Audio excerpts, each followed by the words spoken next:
शरणं प्रपद्ये।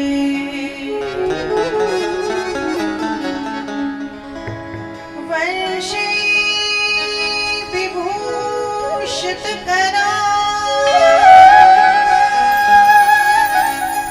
नवनीरदाभा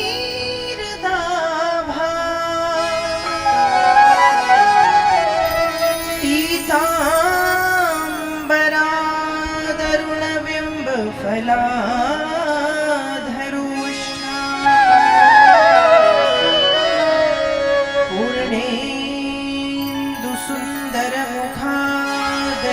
पूर्णेन्दुसुन्दरमुखादरविन्दनेत्रा कृष्णात् परं किमपि तत्त्वमहं न जाने।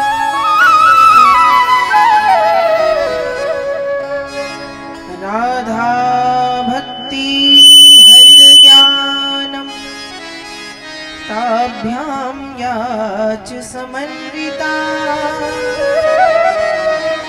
तां श्रीं भागवतीं गाथां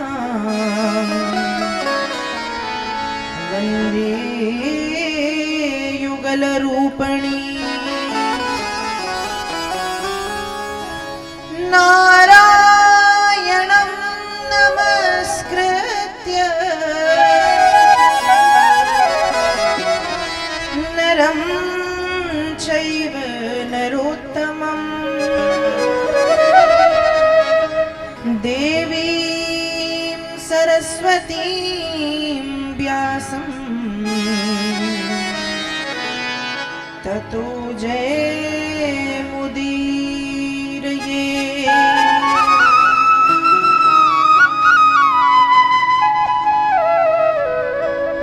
जय जय श्री राधारमण, जय जय नवल किशोर, जय गोपी चित चोर प्रभु, जय जय माखन चोर।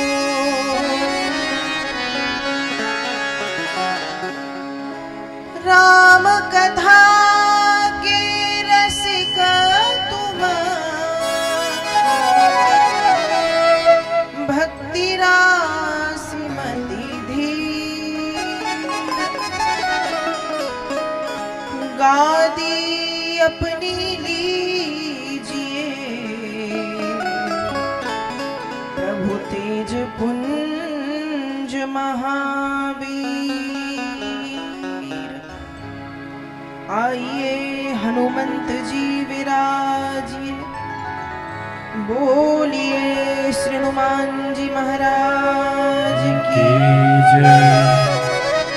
श्री वृंदावन बिहारी लाल की जय, राधा रानी सरकार की जय, खाटू नरेश की जय, जगदम्बा मैया की जय, नर्मदा मैया की जय, श्रीमद् भागवत महापुराण की जय, शुकदेव जी महाराज की जय, सब संतों की जय, भारत भूमि की जय।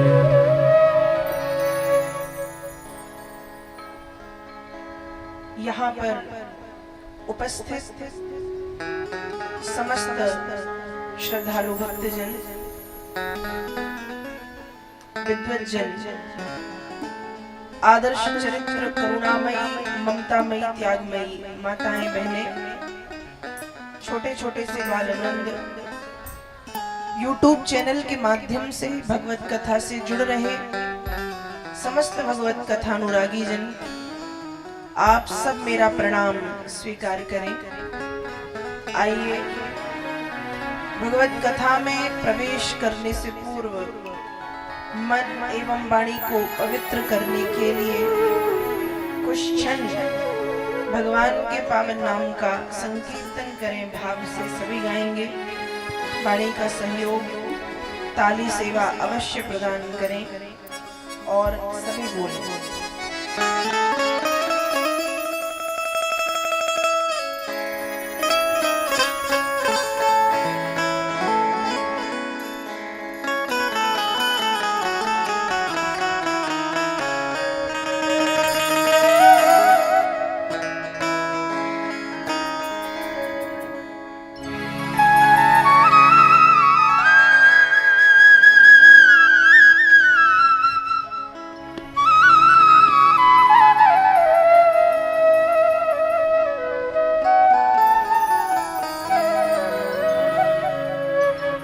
जय राधा माधव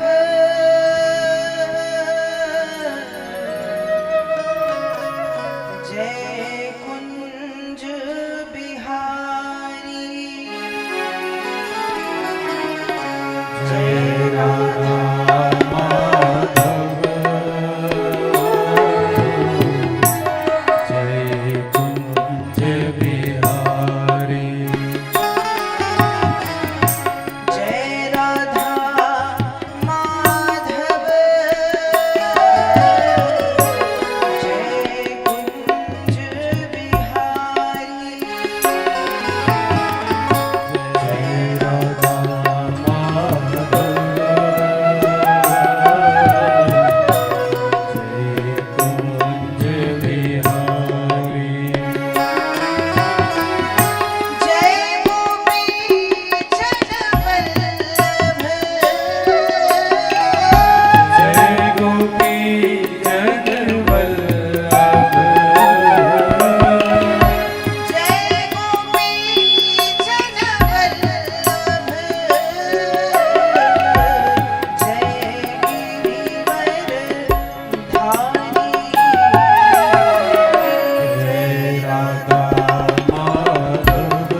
श्री वृंदावन बिहारी लाल की जय। राधा रानी सरकार की जय।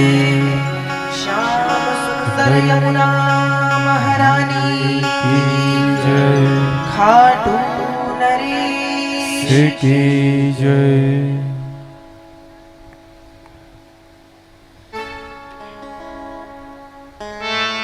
बड़े सौभाग्य का विषय है।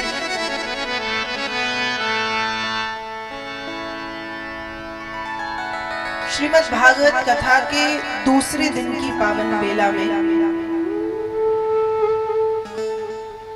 हम आप सभी बड़े आनंद, बड़े उत्साह, बड़े उमंग के साथ प्रवेश कर चुके हैं। कथा का दूसरा दिन है और कल आप सबने भागवत का क्या सुना था? कहो, सब लोग आए थे? क्या सुना था? भागवत जी की महिमा। क्या सुनी थी? महिमा, महात्मा। तो सबको पता है ना क्या सुना था महिमा में? बोल तो दो हाँ या ना। याद है? महिमा में क्या सुना था? भक्ति, ज्ञान और वैराग्य। और क्या सुना था? धुंधकारी की कथा। और क्या सुना था? भागवत क्या है। जैसे दूध में घी, वैसे ही भागवत में कौन? कृष्ण।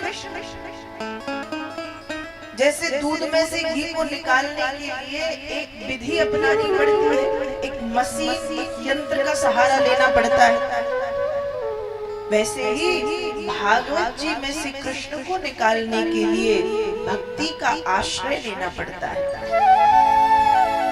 किसका आश्रय लेना पड़ता है? भक्ति का। तो कल आप सबने महात्मा को सुना और मुझे ऐसा लगता है या लग रहा है कि महात्मा आप समझ चुके। देखो, भागवत क्या है? भागवत क्या है? भागवत 4 अक्षर से मिलकर के बना है पूरा शब्द। भा गा वा त। भागवत। भागवत क्या है? तो भा का मतलब है भक्ति। भा का मतलब है भक्ति। जिस कथा को सुनने आप बैठो और कथा सुनने के बाद आपको भक्ति की अनुभूति हो,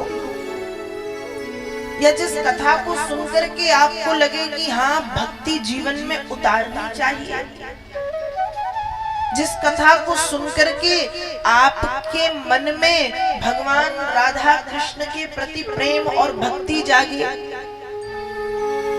वो भागवत। तो भा मतलब भक्ति। जिस कथा को सुनकर के क्या मिले? भक्ति। गा मतलब ज्ञान। जिस कथा को सुनकर के ज्ञान मिले।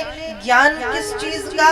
ज्ञान का मतलब है क्या करना चाहिए, क्या नहीं करना चाहिए, क्या उचित है, क्या अनुचित है, क्या सही है, क्या गलत है।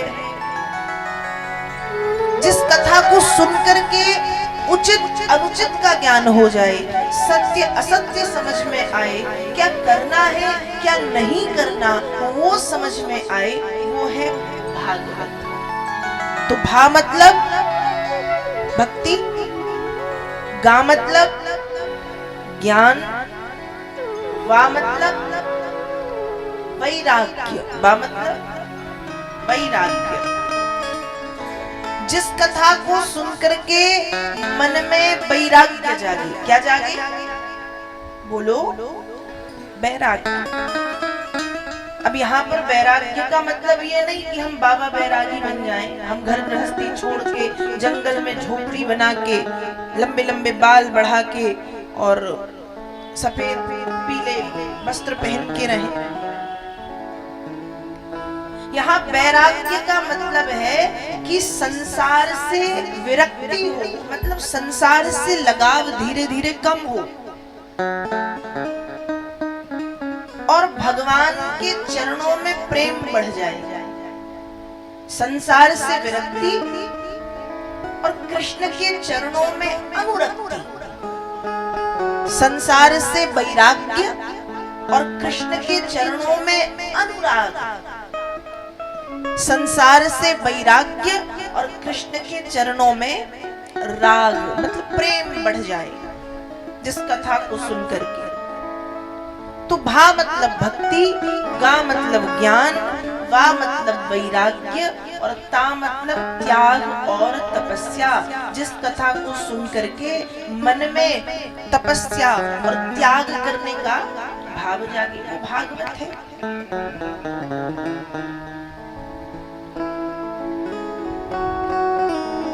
जो व्यक्ति भी भागवत की कथा सुनेगा 7 दिन और बहुत मन लगा के सुन ले, बहुत ध्यान पूर्वक सुन ले, बिल्कुल डूब के सुन ले, तो वो यदि नास्तिक भी है लेकिन डूब के कथा को सुनेगा तो उसका जो प्रेम है वो भगवान के चरणों में हो जाएगा। अब कई लोग आते हैं कि अरे हम तो खूब कथा सुनते, हमको तो कुछ नहीं होता, तो फिर वो कथा नहीं सुनते, क्योंकि जो कथा सुनेगा वो डूब जाएगा, जो कथा सुनेगा वो डूब जाएगा। एक कोई पेशेंट डॉक्टर के पास गया, मरीज इलाज करवाने, और डॉक्टर से कहा कि डॉक्टर साहब मेरे पेट में दर्द है। डॉक्टर ने दवा लिख दी, दवा ले लेना। मरीज ने कहा ठीक है। 6-7 घंटे बाद या शाम को फिर डॉक्टर के पास पहुंचा। डॉक्टर साहब दवाई ले ली थी मैंने, लेकिन आराम नहीं लगा। डॉक्टर ने कहा दवाई ले ली थी मतलब खाई थी या नहीं? अरे महाराज आपने बोला था ले लेना, खाने थोड़ी बोला था, तो मैंने ले ली और रख ली। आप बोलते खा लेना तो मैं खा लेता।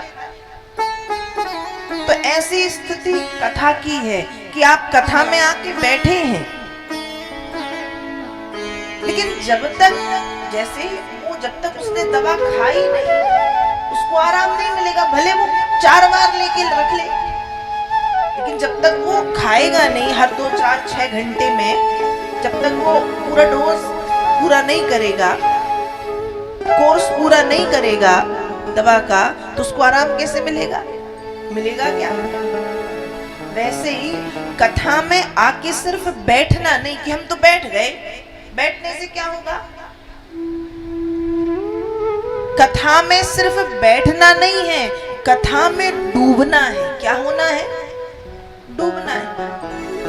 और वास्तव में जो कथा में डूबता है ना, वो फिर उसको जब तक वो कथा में है, 2 घंटे 3 घंटे या 1 घंटे के लिए भी यदि कोई बैठा है, तो जब तक वो कथा में रहेगा उसको यहाँ वहां की खबर नहीं होगी। जो वास्तव में बैठा है, जो वास्तव में बैठा है, वो चारों तरफ की खबर नहीं। और जो सिर्फ बैठा है एक शरीर बन के, दिखावा कर रहा कि हम तो निमंत्रण पूरा करने आए, भाई हमको तो कार्ड मिला था, इनविटेशन, तो हम आ गए एज अ फॉर्मेलिटी, दिखावा, व्यवहारिकता निभाने के लिए। और ऐसा व्यक्ति आके यदि सिर्फ बैठे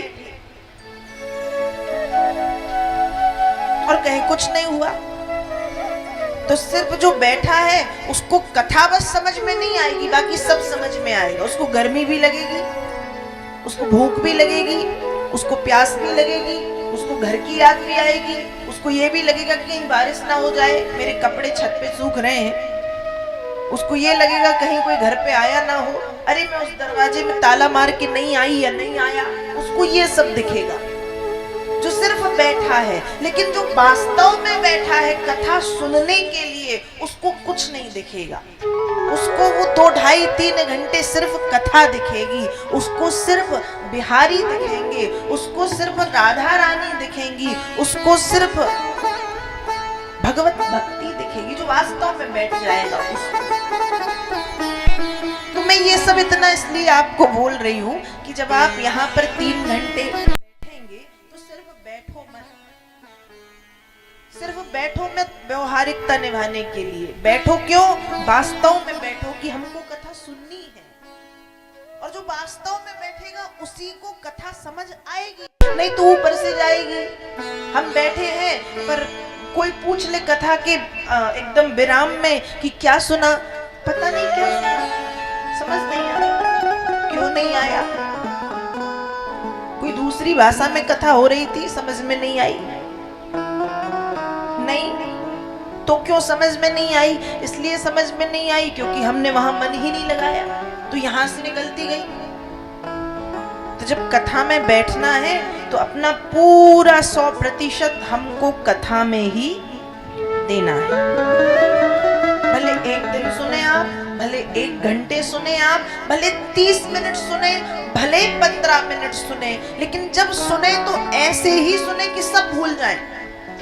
जब सुने तो ऐसे ही सुने कि सब भूल जाएं, तभी तो कुछ मिलेगा कथा में। लोग कथा क्यों सुनते हैं? आप पढ़ लो ना, घर में पुस्तक लाके पढ़ लो, पर सुनते क्यों है? कि हमको कुछ मिलेगा, हमको कुछ मिलेगा। भगवान की कथा सिर्फ कथा थोड़ी है कि ऐसा हुआ, एक बार की बात है, फिर ऐसा हुआ, फिर ऐसा थोड़ी है।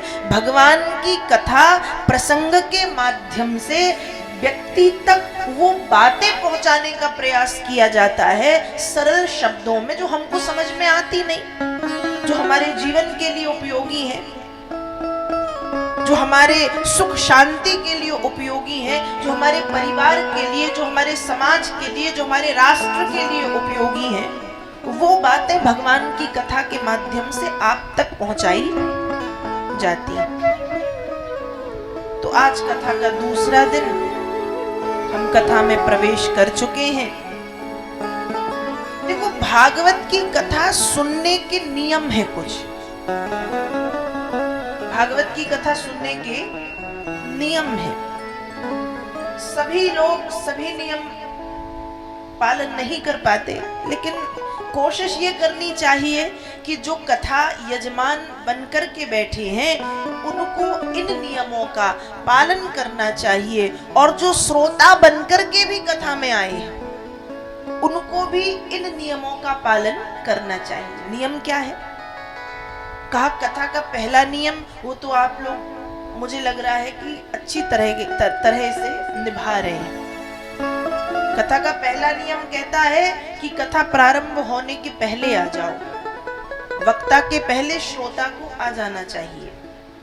और जाना कब चाहिए? कहा जाना तब चाहिए जब कथा पूर्ण हो, आरती हो, प्रसाद मिल जाए, उसके बाद घर जाइए। पहला नियम। दूसरा नियम, 7 दिन तक जो कथा के यजमान हैं या जो नॉर्मल लोग भी बैठ के श्रोता बन के कथा सुन रहे हैं डूब करके, उनके लिए दूसरा नियम है कि 7 दिन तक अपने माथे पर तिलक धारण करना चाहिए।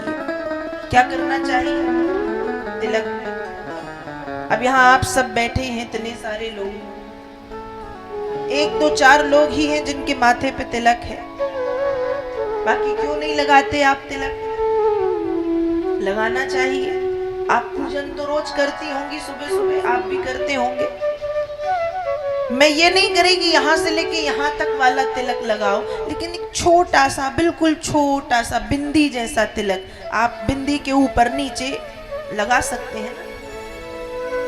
और ये सिर्फ कथा के लिए नियम नहीं है, ये नियम आपके लिए हमेशा के लिए है।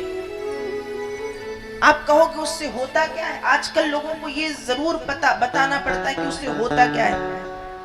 पहले हमारे साधु संतों महात्माओं विद्वानों के द्वारा कुछ बताया जाता था तो लोग सुनकर के उसको मानने लगते थे। आज लोग ये पूछते हैं कि उससे होता क्या है, उससे होता क्या है। तो वो भी सुन लो होता क्या है। तिलक लगाने का नियम क्या है? तिलक सबसे पहले आप जिन भगवान जी की पूजन करते हैं, चाहे वो राधा रानी हो, चाहे ठाकुर जी हो, चाहे शिव जी हो, चाहे जगदम्बा मैया हो, चाहे कोई भी भगवान हो, उनके चरणों में लगाओ। कहाँ लगाओ? चरणों में। और फिर उस भाव से उस तिलक को अपने माथे पर लगाओ कि आपकी कृपा मेरे ऊपर बनी रहे और हर प्रकार के संकटों से आपकी कृपा मुझे बचाए। इस भाव से उस तिलक को हमको अपने माथे पे लगाना चाहिए। ध्यान रखिएगा, तिलक लगा करके जो व्यक्ति घर से निकलेगा, तिलक लगा करके जो व्यक्ति घर से निकलेगा, इस भाव से उसके साथ यदि कोई घटना दुर्घटना होनी है तो प्रभु की कृपा से या तो वो टल जाएगी या छोटे में निकल जाएगी। जहां पर पैर टूटना था वहां एक छोटी सी खरोंच आएगी। मान के देखिएगा, ये चीजें बहुत असर करती हैं। इसलिए तिलक लगाया करे। और लगाना कैसे? विधान वही है कि पहले उनके चरणों में और फिर उन्हीं के चरणों का अपने माथे पे ऐसे तिलक लगाई। छोटा सा, जो बड़ा लगाना चाहे वो बड़ा लगाए, क्या बुराई है। और जो छोटा लगाना चाहे वो छोटा लगाए, पर लगाइए, तिलक लगाइए। तो ये नियम है। और जो कथा सुनने बैठे उनके लिए तो फिर ये नियम ही है कि जो कथा सुनने बैठे वो तिलक लगाएं। यहाँ व्यवस्था नहीं है, आप अपने घर से लगा के आओ छोटा छोटा तिलक। सुबह जब पूजन करो तो लगा लो, वो तो शाम तक लगा रहता, हल्का हल्का दिखता ही रहता है। तो तिलक लगाइए। दूसरा नियम। तीसरा नियम, 7 दिन तक क्रोध नहीं करना चाहिए। क्या नहीं करना चाहिए? क्रोध। अब कथा सुनने बैठे हैं और पता चला है कि किसी को देख कितना गुस्सा आ गया कि कथा भूल गए, ये गलत है। क्रोध आना भी जरूरी है। हम मनुष्य के जीवन में है तो क्रोध तो आता ही है, आएगा ही, स्वाभाविक है। लेकिन जब हम कथा में बैठे हो तो कोशिश ये हो कि उन 7 दिनों और खासकर उन 3 घंटे में व्यक्ति को क्रोध से बचना चाहिए। किससे बचना चाहिए? क्रोध से। चौथा नियम, जब आप कथा में बैठे तो गप्पे ना करें। माताएं खासकर ये करती हैं। क्या करती हैं? गप्पे करने लगती। कथा में आई, बाजू वाली को देखा, अरे तुमने ये साड़ी कहाँ से ली, अरे तुमने ये सूट कहाँ से लिया, बहुत अच्छा लग रहा है, ये कलर कौन सा है, कितने का लिया। तो ये बातें कथा में अच्छी नहीं लगती। तो जब आप कथा में बैठो तो क्या करो? क्या? मौन। मौन का मतलब ये नहीं कि जब कीर्तन हो तब भी ना बोले। मौन का मतलब ये है कि आप कथा सुनो और मन में अपने गुरु मंत्र का जाप करो। किसका जाप करो? ऐसी कथा सुनने से आपको 2 गुना, 3 गुना, 4 गुना और 10 गुना ज्यादा फल मिलेगा। भागवत में लिखा है कि एक तो आप कानों से क्या कर रहे हो? कथा सुन रहे हो। कथा कैसी? तव कथामृतम तप्त जीवनम। कथामृत, कानों से कथा और मन में गुरु मंत्र। और जिसने गुरु मंत्र ना लिया हो वो द्वादशाक्षर मंत्र को जपे। द्वादशाक्षर मंत्र मतलब ओम नमो भगवते वासुदेवाय। अब जिसको ये भी कठिन लगे तो वो राधे राधे राधे राधे जपे, सीताराम सीताराम जपे। तो जो जिसकी भावना है वो उस मंत्र का जाप करता रहे कथा के दौरान। फिर नियम कहता है कि जो कथा के यजमान हैं, जो कथा में मुख्य यजमान बन के बैठे हैं, उनको 7 दिन तक भूमि शयन करना चाहिए। आज तो ये नियम नहीं हो पाता क्योंकि लोग धरती पे बैठ नहीं पाते, सोने का तो छोड़ो। बीमारियां, रोग लगे हुए हैं, पर नियम यही है कि जो कथा सुनने बैठे हैं उनको 7 दिन तक कुशा के आसन पे सोना चाहिए। कुशा उपलब्ध नहीं है, कंबल बिछा के सोएं, वो उपलब्ध नहीं है, बिस्तर पे सोएं, ये नियम है। पर आजकल लोग ये नहीं मानते। मानने वाले मानते भी हैं, ऐसा नहीं है, मानने वाले मानते हैं, लेकिन ये आपकी स्वेच्छा पे है। फिर एक नियम कहता है कि 7 दिन तक व्रत करना चाहिए। क्या करना चाहिए? व्रत। अब यहां पर व्रत का मतलब ये नहीं है कि रोटी छोड़ के सब खाना है। आजकल लोग यही तो करते हैं, रोटी नहीं खाएंगे, चावल नहीं खाएंगे, बाकी सब खाएंगे। साबूदाने खाएंगे, सिंघाड़े के आटे का हलवा खाएंगे, कुट्टू के आटे की पूरियां खाएंगे, और भी जो जो व्रत में बनता है वो सब खाएंगे, सिर्फ रोटी नहीं खाएंगे। यहाँ व्रत का मतलब सिर्फ खाना नहीं है या खाना छोड़ना नहीं है। व्रत का मतलब है नियमो व्रतः, कोई एक नियम अपने जीवन में उतार लेना। व्रत मतलब नियम। नियम मतलब कि हम 7 दिन तक क्रोध नहीं करेंगे, हम 7 दिन तक सत्य बोलेंगे, हम 7 दिन तक ज्यादा से ज्यादा मौन रहेंगे, हम 7 दिन तक इतने 1000 माला का जाप कर लेंगे, हम 7 दिन तक ये करेंगे, मतलब अच्छे काम। और किसी एक नियम को लेना, वो है व्रत। और दूसरा ये खाने पीने की बात जो है, उसमें भी कहा गया कि या तो व्रत करो आप, मतलब भूखे रहो, जिनसे नहीं होता वो एक समय फलाहार, एक समय भोजन करें। और जो ऐसे भी नहीं कर सकते, बिल्कुल छूट दे दी गई कि आप दोनों समय भोजन करें। लेकिन भोजन कैसा हो? भोजन कैसा हो? सात्विकी। कैसा हो? सात्विकी। और थोड़ा सा कम। 4 रोटी खाने वाले 2, और 2 रोटी खाने वाले ना 2 ही। फिर मन भी तो लगना चाहिए ना। 4 रोटी खाने वाले 2 और 2 खाने वाले 2 ही। सिर्फ भोजन कम इसलिए कि जब आप 3 घंटे यहाँ पर बैठे हो तो नींद ना आए। हम भोजन ज्यादा कर लेते हैं तो फिर क्या होता है? आलस। ऐसा लगता है 1 घंटे के लिए बिस्तर मिल जाता तो हम सो जाते। लेकिन जब कम भोजन करेंगे तो नींद भी नहीं आएगी, आलस भी नहीं आएगा।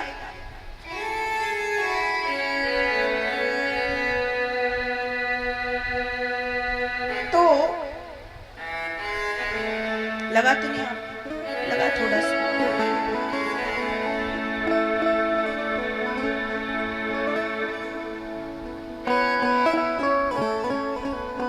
तो थोड़ा सा कम भोजन करें, सादा भोजन करें।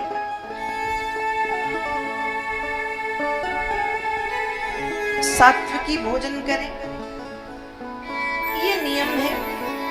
कथा सुनने वाले के, कथा कहने वाले के भी नियम है। कथा कहने वाले के लिए कहा गया है विरक्तो वैष्णवो विप्रो। विरक्त होना चाहिए। विरक्त मतलब वैरागी। यहाँ बैरागी का मतलब मैंने यह, एक तो बैरागी होते हैं जो सब छोड़ दें, लेकिन आजकल तो देखा जाए तो अच्छे साधु संत भी बैरागी नहीं है, सब तो किसी ने नहीं छोड़ा।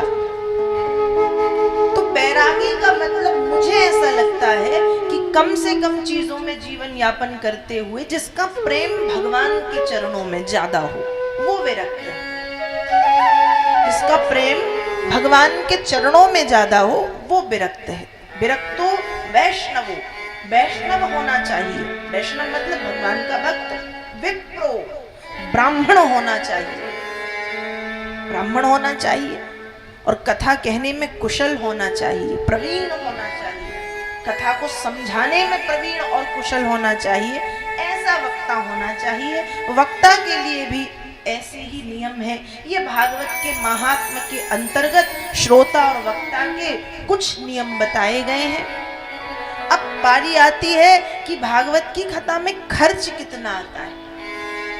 भागवत की कथा में खर्च कितना आता है? खर्च तो आता है, पर कितना आता है तो ये अपने सामर्थ्य के अनुसार आता है। वेद व्यास जी ने महात्मा में स्पष्ट लिखा है कि जितना खर्च एक बिटिया के विवाह करने में आता है, जितना खर्च एक बिटिया के विवाह को करने में आता है, उतना ही खर्च भागवत की कथा को सुनने में आता है। अब बेटी का विवाह लोग अपने सामर्थ्य से करते हैं ना। किसी की बिटिया का विवाह 1 लाख में, किसी की 2 लाख में, किसी का 5 लाख में भी हो जाता है, किसी का 10 लाख में, 15 लाख में, और फिर तो 100 करोड़, 700 करोड़ और हजार करोड़ भी लोग खर्च करते हैं विवाह में। उनके पास जैसा सामर्थ्य वैसे करते हैं। तो जितना खर्च बेटी के विवाह में है, उतना ही खर्च श्रीमद् भागवत की कथा को सुनने में आता है। ऐसा नहीं है कि कथा ऐसे ही हो जाती है, खर्च आता है। ये सब पंडाल, साउंड, जो आए हैं उनकी व्यवस्था, उनके भोजन की व्यवस्था, फिर आज आधुनिक समय है, आधुनिक समय के साथ नहीं चलेंगे तो फिर उसमें भी लोग कहेंगे अरे ऐसी कथा।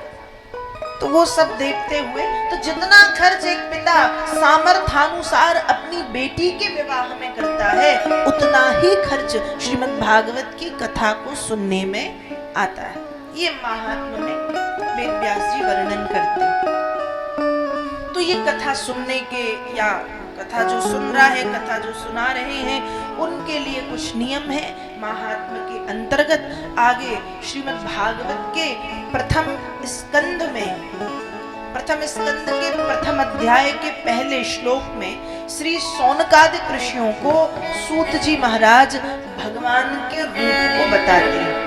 जन्माद्यस्य यतोऽन्वयादितरतस् चार्थेषु विद्यास्वरा तेने ब्रह्मरदाय आदिकवये मुह्यन्ति यत्सूरया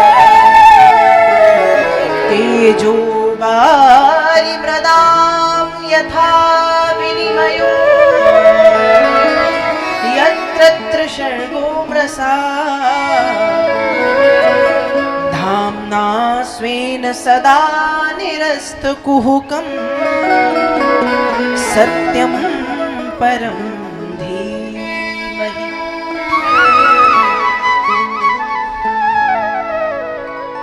तो भागवत के पहले श्लोक में ये प्रथम स्कंद के प्रथम अध्याय का पहला श्लोक, इसमें भगवान का रूप बताया।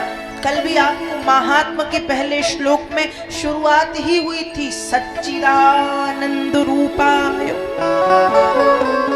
सच्चिदानंद मतलब जो सत्य है। कैसे है? सत्य। और यहाँ प्रथम स्कंद के पहले श्लोक में भी कहा गया सत्यम परम धीमहि, जो कैसे हैं? जो परम सत्य हैं, उनकी मैं वंदना करता हूँ। देखिए, इसलिए व्यक्ति के जीवन में सत्य का होना बहुत जरूरी है। व्यक्ति के जीवन में सत्य का होना बहुत जरूरी है। मैंने कल भी कहा था कि सत्य बोलो, लेकिन सत्य भी कैसा बोलो? मीठा बोलो, कड़वा नहीं। हमने सुना है बचपन से सत्य कड़वा होता है। सत्य कड़वा नहीं होता, उसको कड़वा हम अपनी वाणी से गलत तरीके से बोल के बनाते हैं। शास्त्र कहते हैं सत्यम ब्रूयात् प्रियम ब्रूयात्, सत्य बोलो, पर सत्य कैसा? कहा प्रिय हो, मीठा हो, सुनने में प्रिय हो, मीठा हो, ऐसा सत्य। ऐसा ना बोलो कि सुन के सामने वाले को अटैक आ जाए, ऐसा सत्य किसी काम का नहीं। तो सत्य कैसा? मीठा। तो यहाँ पर भी भगवान को परम सत्य कहा गया है और भगवान की वंदना की गई है। दूसरे श्लोक में धर्म को परिभाषित किया गया कि धर्म क्या है।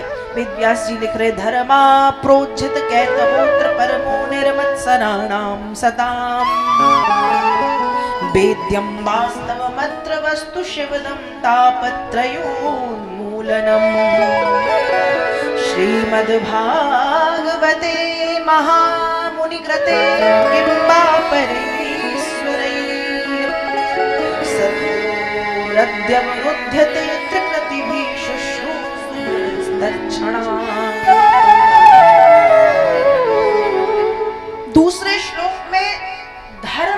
परिभाषा बताएगी कि धर्म क्या है।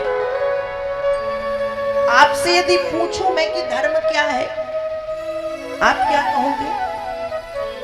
आजकल लोगों ने पूजा पाठ करने को धर्म मान लिया। हम तो बड़े धर्मवान हैं। क्या करते हो? कहा हम 1 लोटा जल चढ़ाते हैं भगवान शंकर को। हम तो बड़े धर्मवान हैं। क्या करते हो? हम मंदिर जाते हैं। हम तो बड़े धर्मवान हैं। क्या करते हो? हम 2 घंटा पूजा करते हैं। हम तो बड़े धर्मवान हैं। क्या करते हो? हम इतने इतने जमाने भर के पाठ पढ़ते हैं। ये जो सब है ये धर्म नहीं है, ये कर्मकांड है। क्या है? कर्मकांड। धर्म क्या है? धर्म क्या है? धारयतीति धर्मः, जिसको जीवन में धारण किया जा सके वही धर्म है। जिसको जीवन में उतारा जा सके, जैसे सत्य बोलना धर्म है, माता पिता की सेवा करना धर्म है, गुरुजनों की सेवा करना धर्म है। संसार में या आसपास जितने भी एकदम कहना चाहिए वंचित पीड़ित लोग हैं उनकी सेवा करना धर्म है। पशु पक्षी जानवरों की सेवा करना धर्म है। गुरुजनों की आज्ञा, संतों की आज्ञा का पालन करना धर्म है। ये धर्म है। और रामचरितमानस में देखा जाए तो गोस्वामी जी ने सबके धर्म अलग बताए। माता धर्म, पिता का धर्म, पत्नी का धर्म, पति का धर्म, मित्र का धर्म, गुरु का धर्म, सबके अलग अलग धर्म। श्रीमद् भागवत में धर्म के 4 चरण बताए हैं। सत्य, तप, पवित्रता, दया, दान। कितने? 4। सत्य बोलना, तप तपस्या करना, पवित्रता रखना, दया और दान। अन्य ग्रंथों में बौद्ध और जैन दर्शन में धर्म के 10 लक्षण बताए गए। पर यदि ये सब देखें तो फिर धर्म है क्या? तो वेदव्यास जी लिख रहे हैं कि धर्मा प्रोज्झित। ये धर्म की जो परिभाषा है ना, ये बड़ी उज्झित, उलझी हुई है। कैसी है? उलझी। और सामान्य शब्दों में यदि कहें तो व्यक्ति का कपट रहित व्यवहार ही उसका धर्म है। समझ में आया? नहीं आया? कपट रहित व्यवहार ही उसका धर्म है। मतलब जब किसी सामने वाले व्यक्ति को देख करके हमारे मन से जलन की भावना समाप्त हो जाए तो समझो कि आप धर्मात्मा हो गए। जैसे आज हम भले कितने बाहर से शरीफ बने रहें पर भीतर तो कपट है ना। हमारे यहाँ भले भगवान ने खूब दिया है, लेकिन हमारे पड़ोसी के घर में यदि कुछ अच्छा होता है तो हमको जलन हो, इसके घर में ऐसा क्यों? आपके बेटे के भले 90% आए हो पर पड़ोसी के बेटे के यदि 92 आ गए तो उसके 92 क्यों? ये कपट है। एक भाव ये भी हो सकता है ना कि प्रभु जैसा सुख उसके जीवन में आप दे रहे हो वैसा सुख सबके जीवन में दो। एक भाव ये भी है, जलो मत, कपट मत लाओ। तो जिस दिन ये कपट वाली भावना, जिस दिन ये ईर्ष्या वाली, जलन वाली भावना हमारे मन से चली जाएगी, उस दिन समझना कि वास्तव में आप धर्मात्मा बन गए। और जब तक ये भावना है अभी कहीं कुछ कमी है। किसी को देख के खूब जलन हो रही है, किसी के बड़े घर को, किसी की गाड़ी को, किसी की उन्नति, किसी की तरक्की को देख के खूब जलन हो रही है, तो समझो कि अभी कहीं कोई कमी है। जलो मत, मेहनत कर लो। तो कपट रहित व्यवहार ही धर्म है। वेदव्यास जी लिख रहे हैं कि निर्मत्सराणाम सताम, जब व्यक्ति के जीवन से मात्सर्य भाव समाप्त हो जाए, उसका जीवन कपट से रहित हो जाए, जलन, ईर्ष्या ये सब चला जाए। लेकिन आज स्थिति कैसी है? आज स्थिति ऐसी है कि एक व्यक्ति अपने सामने वाले पड़ोसी से बहुत चिढ़ता है। उसने भगवान की तपस्या की, भगवान प्रकट हुए, बताओ क्या चाहिए? वो कहता है कि प्रभु मैं चाहता हूं कि मेरे पड़ोसी का बुरा हो जाए। भगवान बोले ये तो मैं नहीं कर सकता, कुछ और मांग लो। ठीक है प्रभु, मैं जो मांगू आप मुझे दो। भगवान ने कहा ठीक दूंगा, लेकिन तुम्हारे पड़ोसी को दोगुना करके दूंगा। उसका दिमाग भी कैसे चला, उसने कहा ठीक है। अब उसने भगवान से कहा कि प्रभु हमको एक अच्छी सी गाड़ी लग्जरी आ जाए, उसको एक पड़ोसी को दो। प्रभु एक बड़ा सुंदर बंगला, उसका एक पड़ोसी को दो। भगवान हमारे घर के सामने एक कुआं, उसको एक पड़ोसी को दो। प्रभु हमको खूब सुंदर बना दो, वो सुंदर तो पड़ोसी और ज्यादा सुंदर। अब ऐसे करते करते कहा भगवान तो सब मान रहे हैं, भगवान का वरदान सफल है। मतलब अब कहता है कि प्रभु मुझको थोड़ा सा हार्ट अटैक आ जाए, मुझको थोड़ा सा हार्ट अटैक आ जाए। अब उसको थोड़ा सा और पड़ोसी को सीधे क्या, उसको इतना सा और पड़ोसी सीधे चला गया, डबल। ये खैर चुटकुला है, पर ऐसे ही भाव हम रखते हैं, और जिस दिन ये भाव हमारे जीवन से चला जाएगा उस दिन समझिए कि हमारे जीवन में धर्म आ गया। ये आपको समझाने के लिए कहा है, सब बोलना मत भगवान से।